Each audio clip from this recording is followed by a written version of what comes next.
왜 그들은 하지 않는 거죠? 우리가 여기 사는 동안 그들이 하는 걸 본 기억이 없어요. 이조빌린스코의 저수지는 20%만 차 있습니다. 이곳은 이조빌로의 댐입니다. 한때 크림반도의 생명줄이었던 이 수심 70m의 댐은 이제 죽어가고 있습니다. 수도꼭지는 말랐고 저수지는 증발했습니다. 알루슈타에서 심페로폴에 이르기까지 수백만 명의 사람들이 손에 빈통을 들고 물탱크 트럭을 기다립니다. 사람들은 분노하고 무력하며 운반된 물로 생존하려 애쓰고 있습니다. 하루에 단 4시간만 나오는 흙탕물을 받기 위해 가족들이 번갈아 지켜봅니다. 씻지 못하는 아이들, 전염병에 대한 두려움. 이제 250만 명의 사람들이 크렘린의 야망 때문에 자신의 집에서 난민이 되고 자신의 땅에서 인질이 되었습니다. 푸틴이 크림반도를 장악했을 때 그는 세상에 단 하나의 메시지를 보냈습니다. 크림공화국과 세바스토폴시의 러시아 연방 편입에 관한 서명을 위해 준비된 조약을 비준한다. 이것은 단순한 영토 합병이 아니라 제국에 대한 약속이었습니다. 수년간의 선전, 수십억 달러가 소요된 다리, 거대한 군사기지, 그리고 러시아 세계의 화려한 쇼케이스. 하지만 이제 크림반도의 77개 정착처는 현대생활과 단절되었습니다. 아이러니는 끔찍합니다. 사방이 바다로 둘러싸인 이 반도는 갈증으로 죽어가고 있습니다. 러시아 점령 행정부는 2025년 중반까지 반도에 남은 물이 91분에 불과할 것이라고 공식적으로 인정했습니다. 그리고 분노의 물결이 커지고 있으며 푸틴은 크림반도에서 통제력을 완전히 잃고 있습니다.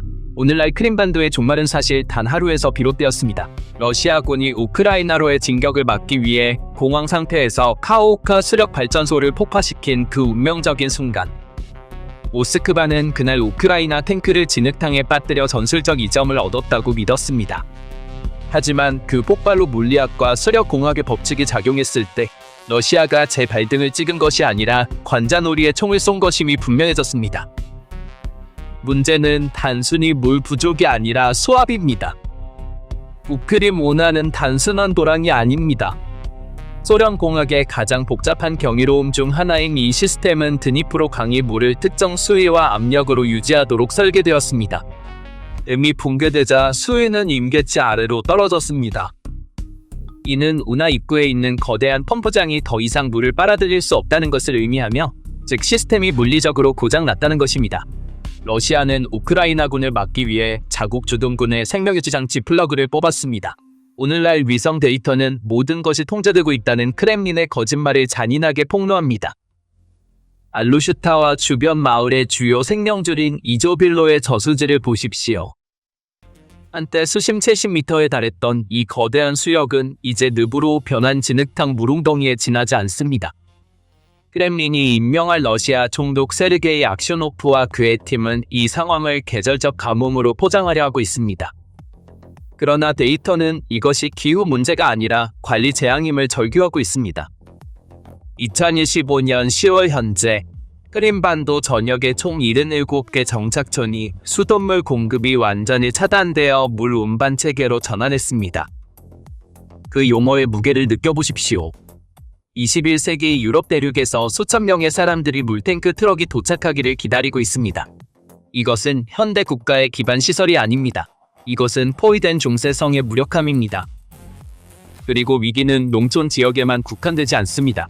알루슈타시에 도입된 새로운 급수 체제가 상황을 단적으로 보여줍니다.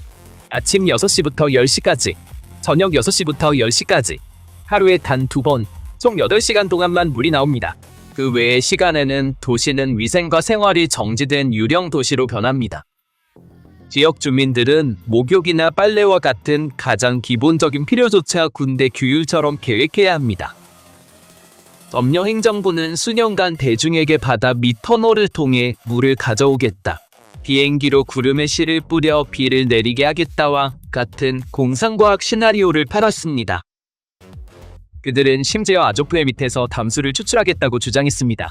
이 모든 것은 시간을 벌기 위해 꾸며낸 값비싼 거짓말이었습니다.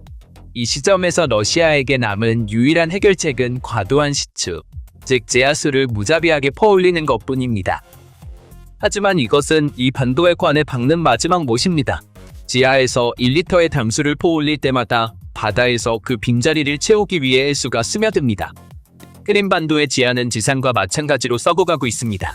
그렇다면 크림반도에서 수돗물이 마르는 일이 왜 우크라이나 전선의 전쟁 향방을 바꿔놓을까요? 이 질문에 대한 답은 현대전의 가장 잔인한 규칙인 병참에 있습니다. 군대는 화약으로만 싸우는 것이 아니라 물로 살아갑니다. 크림반도의 수도망 붕괴는 러시아군에게 거대하고 거추장스럽고 관리할 수 없는 병참 부담을 안겨주었습니다. 지금 크림반도 도로에서 볼 수 있는 모든 급수차는 사실 최전선으로 탄약, 연료 또는 의료품을 운반할 수 없는 군용 트럭입니다. 케르치 다리가 이미 우크라이나 드론과 미사일의 위협 아래 끊임없이 닫히고 열리는 상황에서 러시아군은 이제 제한된 병참 능력을 물 수송에 써야만 합니다. 이것은 스스로 목을 조르는 격입니다. 모스크바는 77개 거주지에 물을 보내기 위해 최전선에서 수백 대의 트럭, 다량의 연료, 수천 명의 인력을 물 공급 병참으로 돌려야 했습니다. 크림반도로 들어가는 1리터의 물은 전선의 러시아 전차에 넣을 수 없는 1리터의 연료입니다. 이 병참 위기는 군대뿐만 아니라 허방 전선까지도 갈기갈기 찢어놓고 있습니다. 한때 자랑스러웠던 크림반도의 농업 부문은 가뭄과 염류화로 말 그대로 박살났습니다. 한때 러시아의 과일 정원이었던 이 반도는 이제 외부 공급에 의존하는 거대한 소비 괴물이 되었습니다. 현재 생산은 중단되었습니다. 관계할 물도 없고 먹을 사료도 없기 때문에 소떼들이 도살장으로 보내지고 있습니다. 낙농장들은 신선한 우유를 구할 수 없기 때문에 분유, 즉 가짜 식품으로 생산하려고 합니다. 식량과 사료는 러시아와 벨라루스에서 크림반도로 수송되어야 합니다. 이것은 이미 혼잡한 케르치 다리와 페리 노선에 대한 압력을 2배로 만듭니다. 우크라이나 정보 보고서에 따르면 사료 가격 상승과 물 부족으로 농부들이 파산했습니다. 크림반도는 더 이상 자급자족할 수 없습니다. 이 블랙홀을 먹여 살리기 위해 매일 수십억 루블이 러시아 예산에서 쏟아져 나오고 있습니다. 그리고 이 기근은 필연적으로 계급 전쟁을 촉발하고 있습니다. 러시아 점령 행정부는 제한된 물 공급을 전략적 무기로 사용하고 있습니다. 그렇다면 누가 물에 접근할 수 있을까요? 러시아 군사기지, FSB 엘리트들의 별장, 그리고 모스크바의 모든 것이 괜찮다는 이미지를 유지하기 위해 계속 운영되는 고급 호텔들입니다. 누가 물 없나? 크림 타타르, 우크라인 촌민. 이 상황은 반도에 조용하지만 깊은 반란의 분위기를 조성하고 있습니다. 2025년 7월에 보고된 시위는 사람들이 두려움의 장벽을 극복하기 시작했음을 알리는 신호였습니다. 사람들은 정치적 요구가 아니라 생존을 위해 거리로 나오고 있습니다. 그리고 크렘린의 대응은 스탈린주의적 반사작용인 정보 봉쇄로 나타납니다. 2025년 9월에 마련된 새로운 법규에 따라 소셜미디어에서 물 부족에 대한 정보를 공유하는 것을 러시아군을 비방하거나 공황을 조장하는 행위로 범죄화하려는 시도가 이루어지고 있습니다. 진실을 금지해도 댐은 결코 채워지지 않는다. 사람들이 목마르다고 선전 포스터를 먹고 마실 순 없다. 심페로폴의 크렘린 임명 지도자인 세르게이 악셔노프와 모스크바 사이에서 시작된 책임 공방은 정권이 무너지고 있음을 보여줍니다. 악셔노프는 군의 과도한 소비를 비난하는 반면 모스크바는 지방 행정부의 무능을 비난합니다. 이 내부 갈등은 위기가 관리 불가능한 혼돈 단계에 들어섰음을 증명합니다. 댐 붕괴가 위기의 유일한 원인은 아닙니다. 진짜 범인은 러시아 점령 행정부의 구조적 붕괴입니다. 모스크바는 크림반도를 유지하기 위해 수년간 수십억 루블의 보조금을 반도에 쏟아부었습니다. 서류상으로는 이 돈이 새로운 파이프라인을 설치하고 펌프장을 개조하는 데 사용될 예정이었습니다. 그러나 현장의 현실은 완전한 부패 스캔들입니다. 크림 의회의 자체 데이터에 따르면 현재 수도망의 물 손실률은 70%에 달했습니다.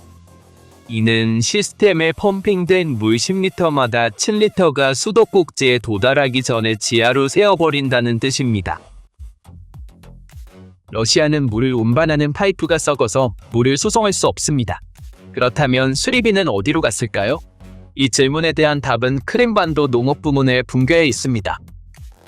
전문가 보리스 바빈의 분석에 따르면 크림반도의 농지와 수자원은 러시아 관료주의가 구축한 복잡한 뇌물과 부패 네트워크에 의해 관리되고 있습니다. 농부가 물을 얻기 위해서는 단순히 수도꼭지를 트는 것만으로는 충분하지 않습니다. 그들은 또한 지역 봉건 영주들에게 곡물을 바쳐야 합니다. 이 시스템은 물을 효율적으로 사용하는 것이 아니라 위기에서 이익을 얻는 것에 기반을 두고 있습니다. 농부들이 파산하는 동안 지역 관리들은 모스크바에서 온 긴급 자금을 빼돌리고 있습니다. 이 상황은 크림반도를 경제적으로 지속 불가능한 블랙홀로 만들었습니다. 러시아는 이 블랙홀에서 물뿐만 아니라 돈도 잃고 있습니다. 그리고 이제 가뭄이 문을 두드리면서 그들은 돈으로 살 수 없는 유일한 것이 시간이라는 것을 고통스럽게 배우고 있습니다. 이를 단지 오늘의 물류 문제로 보는 것은 임박한 재앙의 규모를 과소평가하는 것입니다. 우리가 마주한 모습은 크림반도가 지리적 공간으로서 파괴되었다는 현실입니다. 90일의 기간을 120일로 연장하며 상황을 타개하기 위해 러시아가 사용하는 잔혹한 방법들은 반도의 미래를 영원히 파괴하고 있습니다. 과학적으로 염류화로 알려진 토양 염류화는 돌이킬 수 없는 과정입니다. 러시아가 뚫은 수천 개의 불법 우물로 인해 지하수 압력이 낮아져 해수가 담수 대수층을 침범하게 되었습니다. 좁은 물로 관계된 토양은 콘크리트처럼 변하고 풀조차 자랄 수 없습니다. 전문가에 따르면 토양이 이 수준의 염류화에 도달하면 복원하는 데 최소 50년이 걸립니다. 따라서 러시아가 크림반도에 대한 군사적 통제를 유지하더라도 실제로는 죽은 땅을 점령하게 될 것입니다. 이것은 점령자 자신을 겨냥하는 초토화 전술의 가장 교활하고 무자비한 버전입니다. 생태학적 붕괴는 필연적으로 인구 붕괴를 초래합니다. 2014년부터 푸틴이 인구공학 프로젝트의 일환으로 크림반도에 정착시킨 퇴역군인 FSB 장교, 모스크바를 탈출한 화이트칼라 노동자 등 수십만 명의 러시아 시민들이 이제 짐을 싸고 있습니다. 물이 없으면 생명도 없습니다. 물이 없으면 부동산 가치는 0입니다. 크림반도를 러시아화하려는 러시아의 프로젝트는 가뭄과 함께 실패했습니다. 크림 타타르족과 우크라이나인들이 조상의 땅을 지키려 애쓰는 동안 모스크바에서 온 새로운 이주민들이 가장 먼저 도망칠 것입니다. 크림반도는 러시아의 고향이 아니라 물이 떨어지면 버려질 휴양지에 불과했습니다. 하지만 진짜 악몽 같은 시나리오는 아직 헤드라인을 장식하지 못했습니다. 바로 생물학적 시한폭탄입니다. 수압저하는 단순히 수도꼭지에서 물이 나오지 않는다는 뜻만은 아닙니다. 하수도 시스템이 작동하지 않는다는 뜻입니다. 해수를 밀어낼 수압이 없으면 하수망이 막히고 누수가 시작될 것입니다. 하수가 깨끗한 수도관과 섞이면 크림반도와 돈바스의 참호에서 콜레라, 장티푸스, 이즈, 간염 등의 전염병이 창궐할 길이 열립니다. 돈바스의 상황은 크림반도와 다르지 않습니다. 도네츠크와 마리우폴 사람들은 일주일에 한 번 나오는 물에 의존하고 있습니다.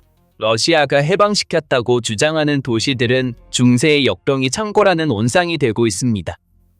겨울에 얼어 죽고 여름에 드론에 맞아 죽던 러시아 군인들이 이제는 더러운 물에서 옮은 미세물 때문에 참호에서 죽어가고 있습니다.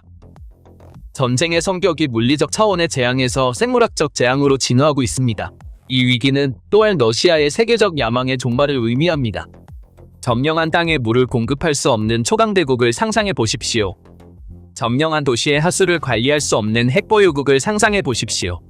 돈바스에서 크림반도까지 뻗어있는 이 가뭄지대는 러시아식 통치 모델의 완전한 붕괴를 증명합니다. 러시아는 건설하는 세력이 아니라 소비하고 파괴할 뿐입니다. 그리고 지금 그것이 소비하고 있는 것은 자국 군대의 생존 가능성입니다. 그때까지 우크라이나 도시들의 운명일 뿐이라고 믿었던 그 불길한 어둠, 박탈감, 무력감이 이제 러시아가 합병한 보석이자 제국의 왕관인 크림반도를 수위처럼 뒤덮었습니다. 그리고 러시아 국민에 대한 크렘린의 가장 큰 약속인 안정과 안보는 말라버린 수도관에서 나는 녹슬고 텅 빈 소리와 함께 그 순간 사라졌습니다. 크림반도의 물위기는 단순한 기반 시설 문제나 일시적인 가뭄이 아닙니다. 이것은 러시아 제국주의의 물리적, 지리적 한계입니다. 제국은 군대를 잃을 때 끝나는 것이 아니라 지리를 잃을 때 끝납니다. 그리고 크림반도에서는 지리가 점령자를 거부하고 있습니다. 땅 자체가 러시아 군화를 벗어던지고 있습니다. 90일 후 알루슈타, 심페로폴, 세바스토폴의 수도꼭지에서 흐르는 것은 물이 아니라 크렘린의 전략적 파산이 될 것입니다. 그리고 이 흐름은 이 끔찍한 메시지를 러시아의 집단 기억에 새길 것입니다. 안전한 곳은 없습니다.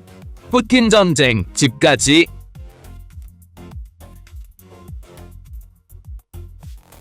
크림반도는 푸틴에게 웅장한 승전 기념비가 되어야 했습니다. 이제 그곳은 소금으로 뒤덮인 광대한 묘지로 변해가고 있으며 갈증으로 갈라진 입술로 마지막 숨을 내쉬고 있습니다. 이 문제에 대해 어떻게 생각하시나요? 댓글로 의견을 공유해주세요. 새로운 동영상에 대한 최신 정보를 얻으려면 저희 채널을 구독하고 알림을 켜는 것을 잊지 마세요. 저희를 선택해주셔서 감사합니다.